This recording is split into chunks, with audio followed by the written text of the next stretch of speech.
In the fading light of an autumn evening in Bramblewood, Tennessee, 24-year-old Leora Dane's hands were shaking so badly she could barely hold her grocery bag. Her heart hammered against her ribs like it was trying to escape, and the man in the gray hoodie, the one who had been haunting her life for 2 weeks, was still there, 20 feet behind her, matching her pace, step for step. She had made a terrible mistake today. In her rush to grab milk and bread from the corner store, she had left her phone charging on her nightstand. It was supposed to be a quick errand, 10 minutes, maybe 15. What could possibly happen? Everything. Everything could happen. Leora's blood turned to ice when she stepped out of the store and saw him across the street. The gray hoodie, those cold, calculating eyes watching her like a hunter watches prey. She walked faster. He crossed the street. She turned left. So did he. She broke into a near run. His footsteps matched hers perfectly. She couldn't hear if he was getting closer. She couldn't call out for help. She couldn't even know if she was screaming. And her phone, the one lifeline that could have helped her communicate with the hearing world, was sitting uselessly miles away. The street was emptying as darkness crept in. A young couple walked past, absorbed in their own world. Leora rushed toward them, her hands moving frantically in sign language. "Please help me. Someone is following me." The couple looked at her with confusion that quickly shifted to discomfort. The woman clutched her purse tighter. The man shook his head apologetically, and they hurried away, clearly not understanding a single gesture she had made. Leora looked back. The man in the gray hoodie had stopped pretending. He was staring directly at her now, a slow, terrible smile spreading across his face. He knew she was running out of options. She ran. Her feet carried her toward the main street where shops were still open. She spotted an elderly man locking up his hardware store and rushed toward him, her hands flying desperately through the air. "Please call the police. That man is following me." The elderly man squinted at her, then shook his head sadly and pointed to his ear. He didn't understand. He patted her shoulder kindly, said something she couldn't read on his lips, and walked away toward his car. Tears were streaming down Leora's face now. The gray hoodie man was leaning against a lamppost across the street, watching her struggle, waiting, patient. He knew she was trapped in a nightmare where she could see everyone, but couldn't make anyone see her. That's when she saw it. The warm glow of the Lantern Room Cafe spilling onto the darkening sidewalk. Through the large windows, she could see people inside. Someone in there had to understand her. Someone had to help. She pushed through the door so hard that several heads turned. A waitress called out something, but Leora was already moving, approaching the first table. She saw. A middle-aged woman sat with a cup of coffee and a magazine. Leora signed rapidly, her hands trembling. "Please, I need help. A man is following me. I'm deaf." The woman's eyes went wide with alarm, but not understanding. She held up her hands helplessly and called out to someone who came over looking equally confused. Leora moved to the next table. A group of college students looked up from their textbooks. "Can anyone understand me? I'm in danger." One of the students pulled out his phone, perhaps trying to find a translation app. But his friends were already looking uncomfortable, clearly not knowing how to respond to this panicked woman, making gestures they couldn't comprehend. Leora felt the last threads of hope slipping through her fingers. She was surrounded by people, yet completely alone, invisible, silent in a way that had nothing to do with her deafness and everything to do with the wall between her world and theirs. The cafe door opened behind her. She didn't have to turn around to know who had just walked in. She could feel it, that cold presence that had been haunting her for 2 weeks. He was inside now. The last safe space was no longer safe. Through her tears, through the blur of panic and desperation, she scanned the room one final time. And that's when she saw him. A man sitting by the window with a little girl, maybe 4 years old. His dark skin caught the warm cafe light. and his locks were pulled back neatly. Unlike everyone else who had looked at her with confusion or pity or discomfort, this man was watching her with something different in his eyes: concern, focus, understanding. Something about the way he was looking at her made Leora move toward him. She approached his table, her hands shaking so badly she could barely form the signs. "Please help me. That man, he won't stop following me. He's been stalking me for weeks. I don't have my phone. I can't call for help." For a moment, time seemed to stop. And then the man raised his hands and signed back slowly, clearly. "I understand you. You're safe now. I'm going to help you. What's your name?" The relief that washed over Leora was so profound that her whole body sagged. Her knees nearly gave out. For a moment, her hands couldn't form words at all. They just trembled in the air between them, suspended in pure, desperate gratitude.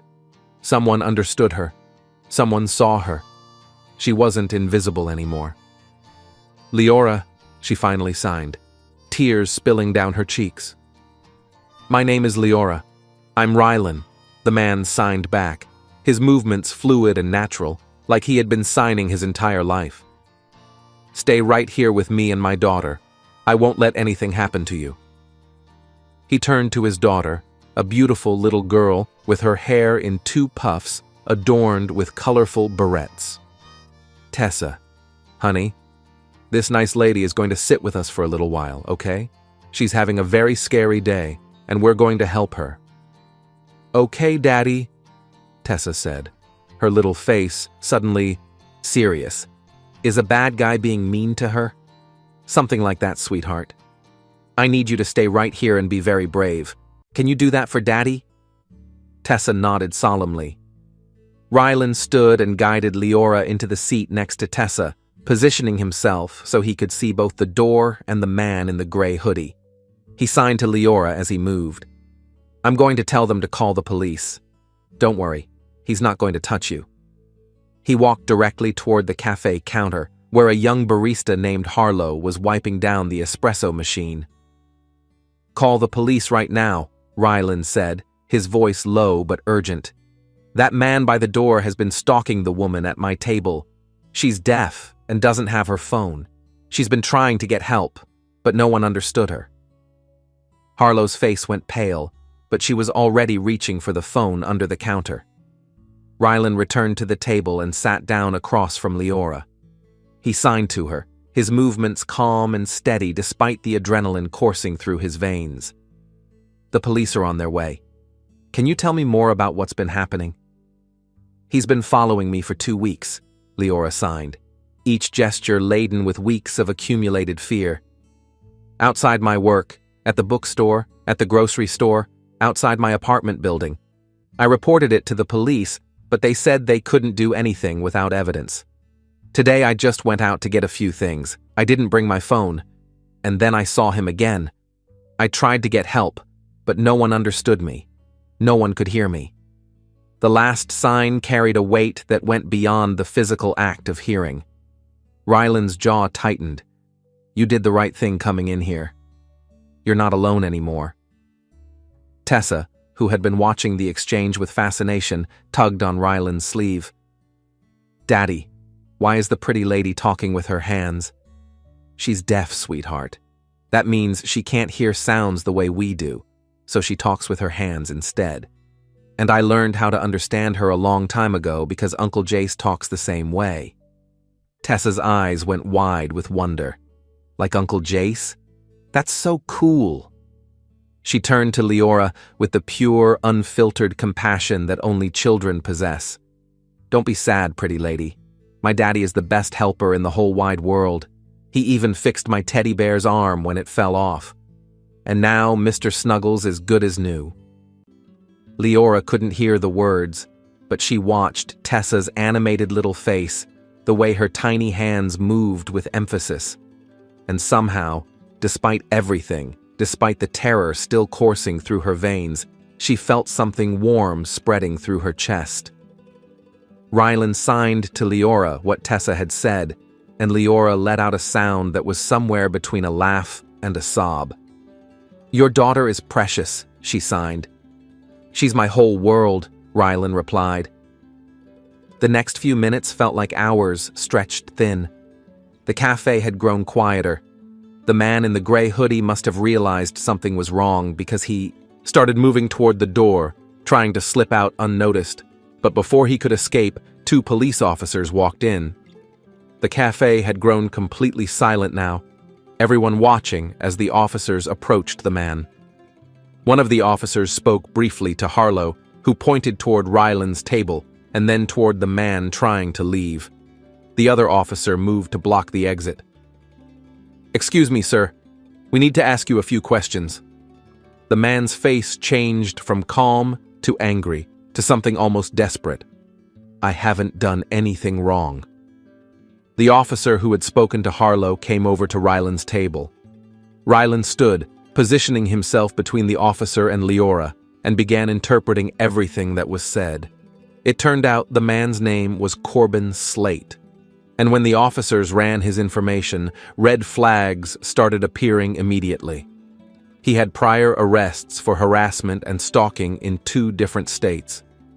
He had fixated on Leora after seeing her at the bookstore several weeks ago. And he'd been watching her, learning her routine, waiting for the perfect moment. The perfect moment that would have come tonight if she hadn't walked into this cafe. If she hadn't found someone who could communicate for her. One of the officers looked at Leora. Rylan interpreted, his face grave.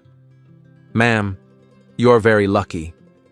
If you hadn't found someone who could communicate for you tonight, we've been looking for Mr. Slate in connection to another case.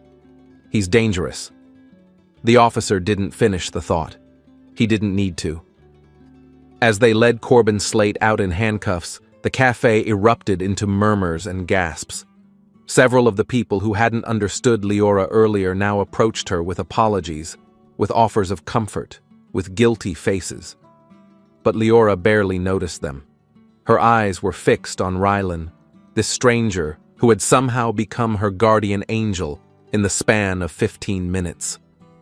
"Thank you," she signed, and then the dam broke completely. She cried, deep, shuddering sobs that shook her entire body. 2 years of living alone after her mother's passing from a severe stroke. 4 years before that of navigating a hearing world that often forgot she existed. 2 weeks of living in fear, of looking over her shoulder.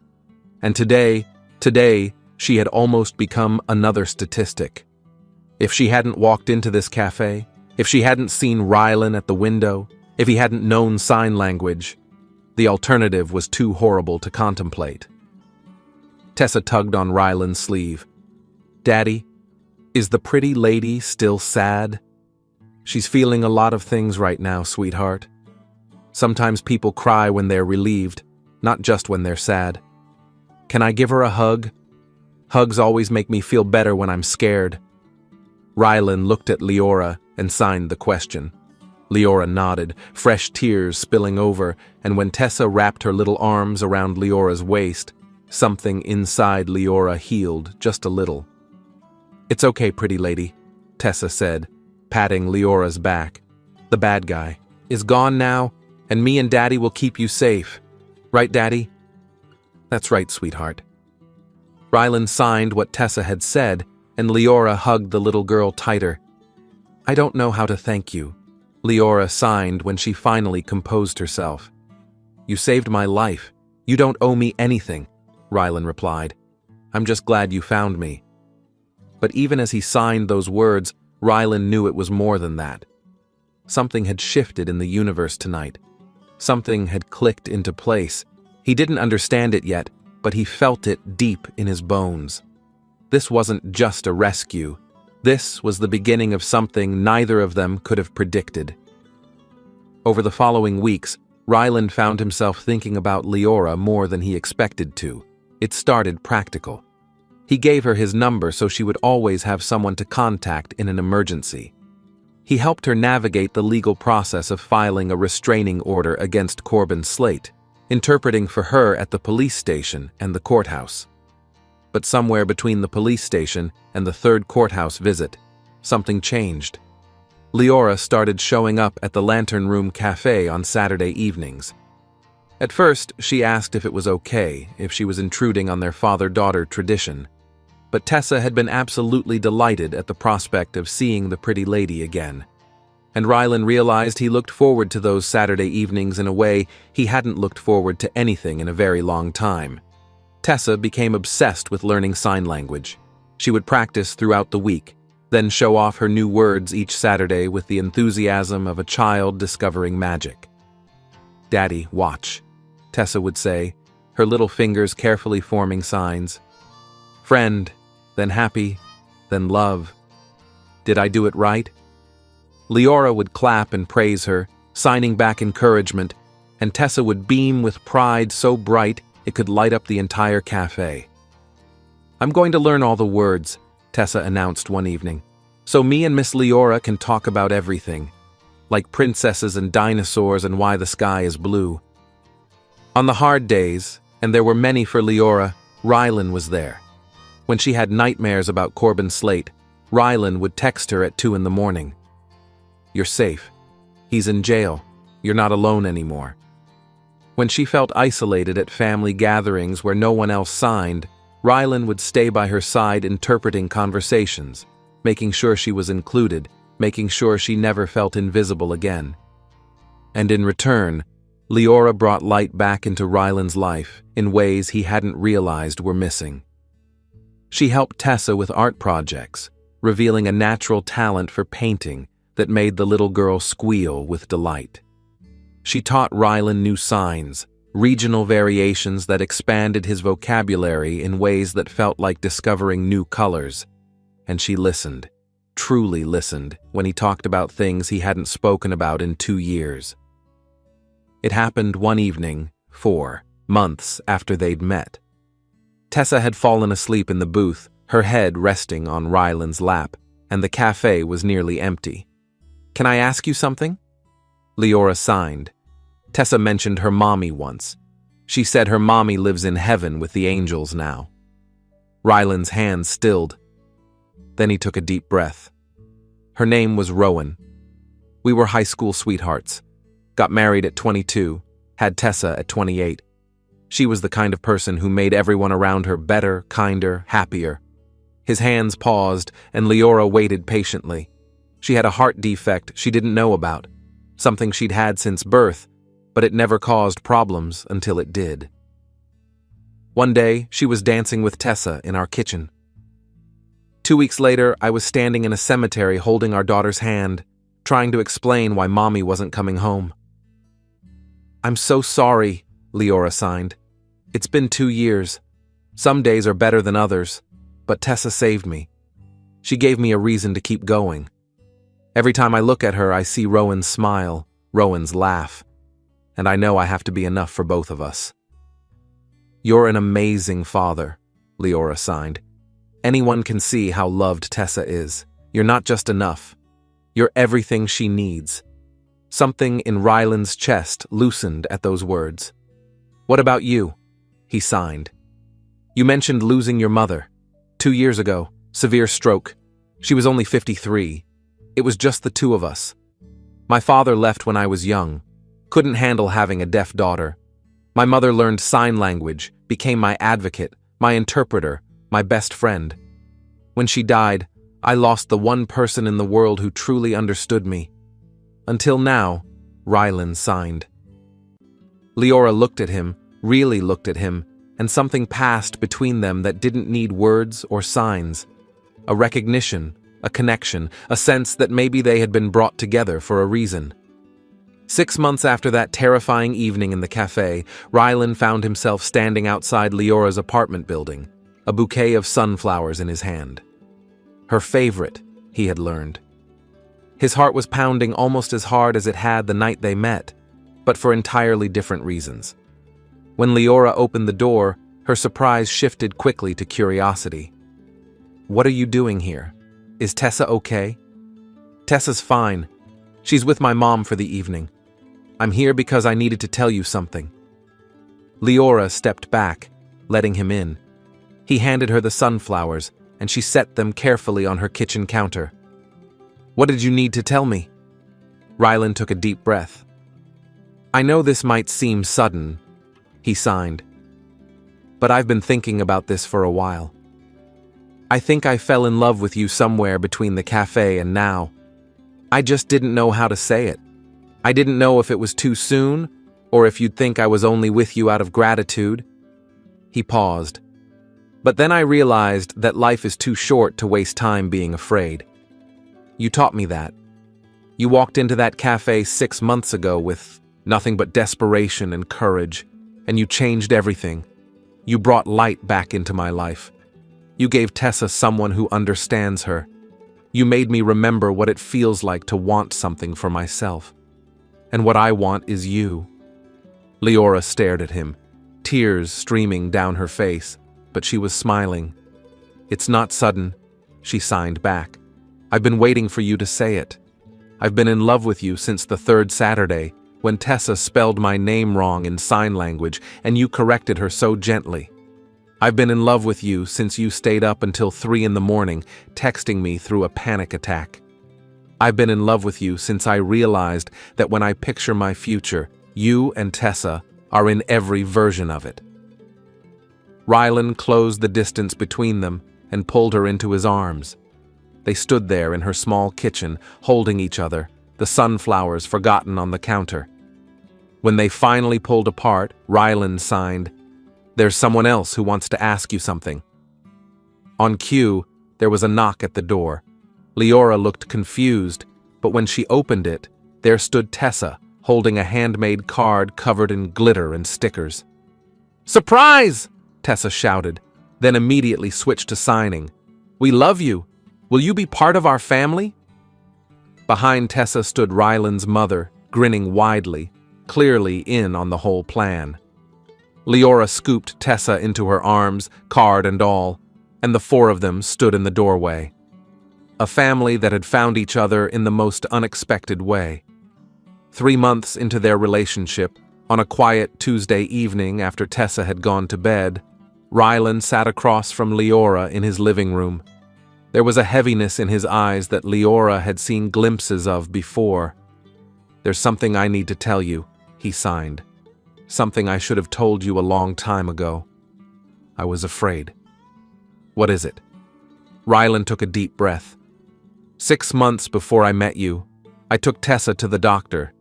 She had been having trouble hearing her teachers at preschool. I thought maybe it was ear infections. Simple, treatable. He paused, fighting to maintain composure. They ran tests, hearing tests, genetic tests, scans, and they found something. Leora felt her chest constrict. Tessa has a progressive genetic condition, something Rowan carried but never knew about. It never manifested in her, but she passed it to Tessa. The doctor said she'll likely lose her hearing completely by the time she's a teenager. Maybe sooner. They can't know exactly when, but it's inevitable. My little girl is going to go deaf. The words hung in the air between them. Leora thought of Tessa, bright, bubbly, beautiful Tessa, who sang silly songs in the car and giggled at cartoon voices. Tessa, who was learning sign language not as a fun game, but as preparation for a future without sound. "That's why she's learning sign language," Leora signed. "That's why you've been teaching her. You're preparing her." Rylan nodded, tears slipping down his cheeks. "I didn't know how to tell you. I didn't want you to think I was only with you because of what you could offer her. Because that's not true. I fell in love with you. But I also know that Tessa is going to need someone who understands what she's about to go through. Someone who can show her that being deaf doesn't mean her life is over." He looked at her with raw vulnerability. "I'm terrified. I'm terrified of watching my little girl lose something so precious and not being able to stop it.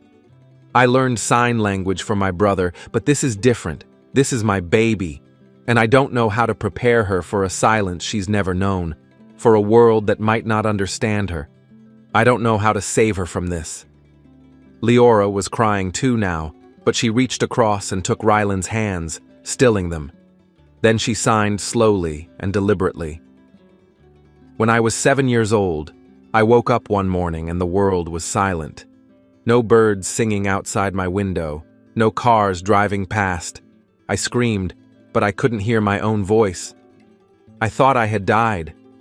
I thought I was trapped in some kind of nightmare.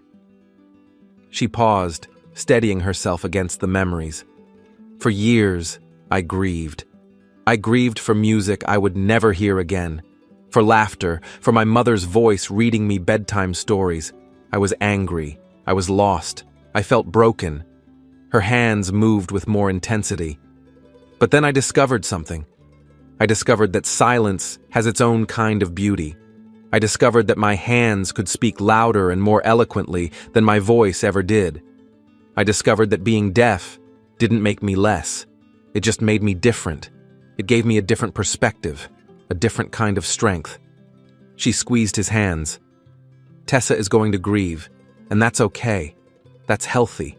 But she's also going to discover a whole new world, a world I can show her. I can teach her that silence isn't emptiness. I can teach her how to listen with her eyes, how to speak with her hands, how to feel music through vibrations in her chest. I can teach her that the deaf community is beautiful and vibrant and full of people who will understand her completely. Tears were streaming down both their faces. And most importantly, Leora continued, I can show her what you've been terrified she wouldn't see.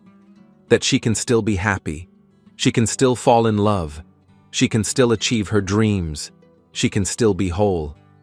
Because I am whole, Rylan. My deafness doesn't define me. It's just part of who I am. And Tessa's deafness won't define her either. Rylan broke down completely. He pulled Leora into his arms and held her like she was the only thing keeping him from shattering. When he finally pulled back, he signed with shaking hands. I thought I saved you that night in the cafe. But I think maybe you were sent to save us. Maybe we were sent to save each other. From that day forward, everything shifted into sharper focus. Leora threw herself into preparing Tessa for the transition ahead, but not in a way that felt heavy or scary. She made learning sign language feel like discovering a superpower.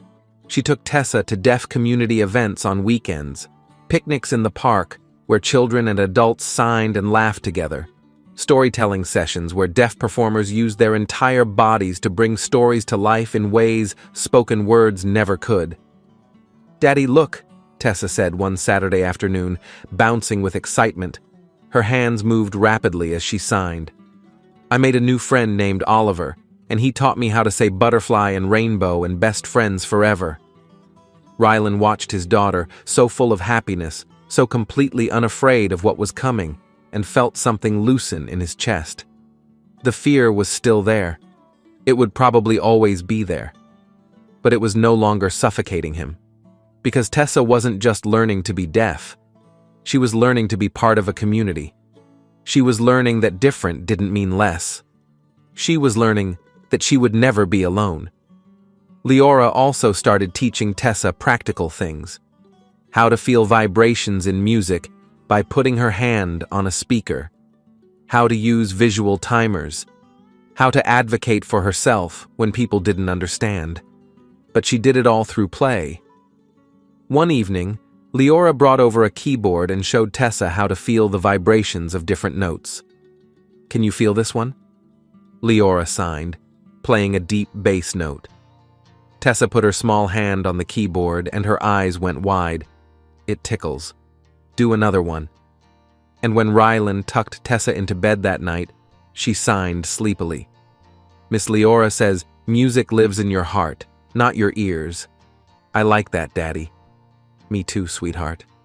Me too. Months passed, like pages turning in a book you never want to end. Tessa's hearing continued to decline gradually, but she adapted with the resilience of childhood and the support of two people who loved her more than life itself. She started using hearing aids, which she decorated with sparkly stickers and called her magic ears. When other kids at school asked about them, she would explain proudly that they helped her hear better and that she was learning a special language with her hands. A few kids said mean things, But Leora taught Tessa how to handle that too. Some people are scared of things they don't understand, Leora signed one afternoon. But that's their problem, not yours. You don't need to make yourself smaller so other people feel comfortable. You just need to be yourself, and the right people will see how amazing you are.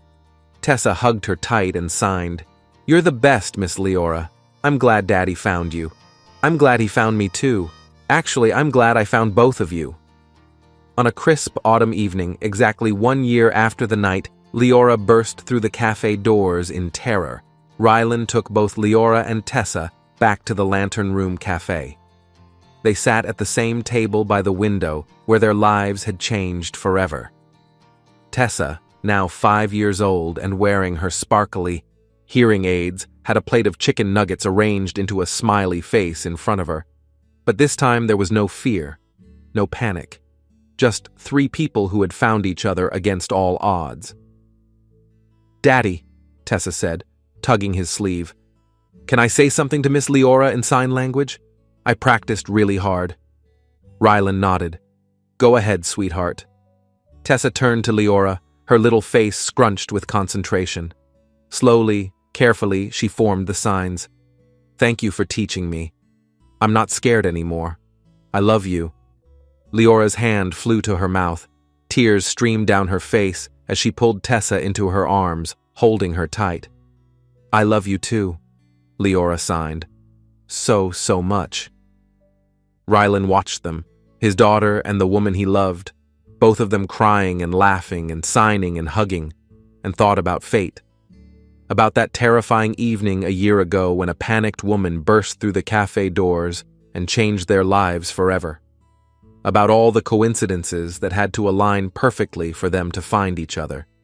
If Leora hadn't left her phone at home, if she had chosen a different cafe, if he and Tessa had stayed home that night, if he had never learned sign language for his brother, if any single element had been different, they never would have found each other.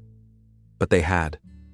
Against all odds, despite all the fear and pain and grief that had brought them to that moment, they had found each other. Rylan had thought he was saving Leora that night. He had thought he was the rescuer, the hero. But the truth was so much more beautiful than that. Leora had saved them too. She had saved Tessa from facing her future alone. She had saved Rylan from drowning in fear about something he couldn't prevent. She had saved their small family from isolation, from grief, from the weight of carrying their burdens alone. They had saved each other. And in doing so, they had built something neither of them could have imagined a year ago. A family bound not by blood or tragedy, but by understanding, by choice, by the quiet language of hands that speak directly to the heart.